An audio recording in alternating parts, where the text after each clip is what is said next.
You've tuned into The Mountain Gardener with your host, Ken Lain. Gardening, it can be challenging, but with these simple insider tips, you'll reap huge rewards.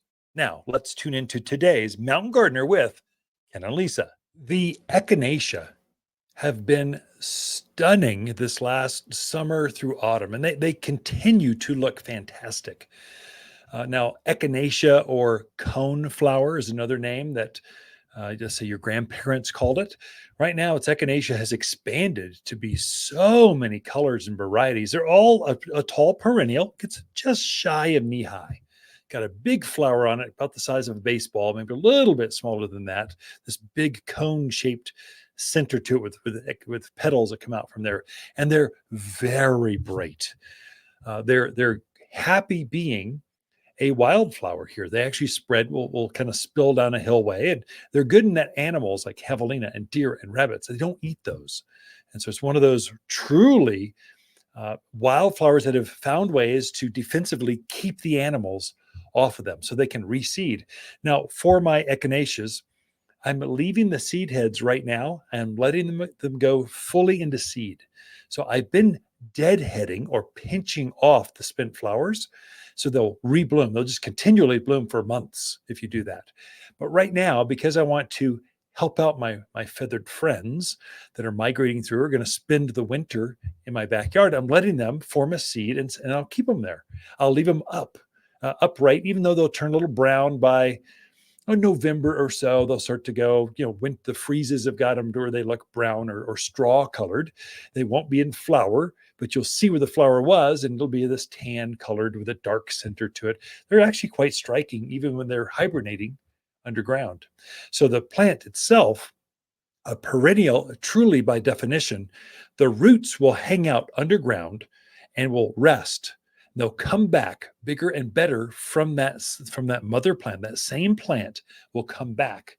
And then many perennials, or most perennials, if not all, will actually reseed and spread across the yard. So that mother plant comes back from where it was and it spreads across the yard. So it makes babies out there. And then many of the birds will use that as a protein and just a food source throughout the yard.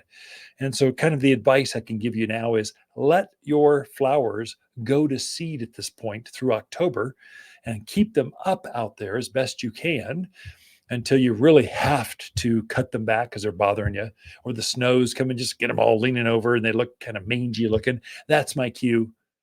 Cut them back. And so I'm not in a hurry right now. I'm in a hurry to leave them alone and let them go to seed. So we had this beautiful called a sombrero sangria coneflower or echinacea. It's a bright orangey red. It's like very, very southwesterny.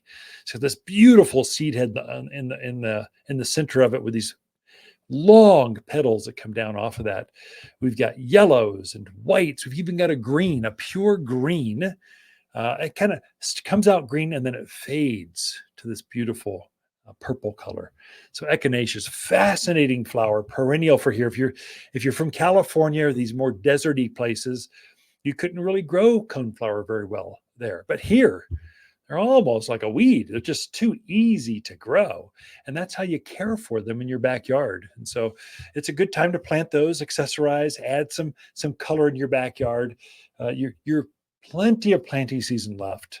That's kind of the best time of year to plant out in the yard. Well, throughout the week, Lisa and I camp out here at Waters Garden Center. We do love talking to fans of this show. Waters' October companion plants that grow well together are blaze maples, burning bush, Arizona creeper, glamour kale, and spicy mum. Waters' spicy mums are best sellers for super long bloom times at local garden tuck. Spicy mums glow yellow with a halo of fiery orange around each daisy flower. These big, bold perennials are perfectly shaped and add color in autumn when few flowers are in peak blooms. You'll find bright fall flowers here at Waters Garden Center in Prescott. For a more fruitful garden, increased success in the landscape that just feels better, then tune in daily to the Mountain Gardener podcast. Subscribe through your favorite podcast streamer or visit watersgardencenter.com. Better yet, visit me directly right here at Waters Garden Center. Thanks for tuning in.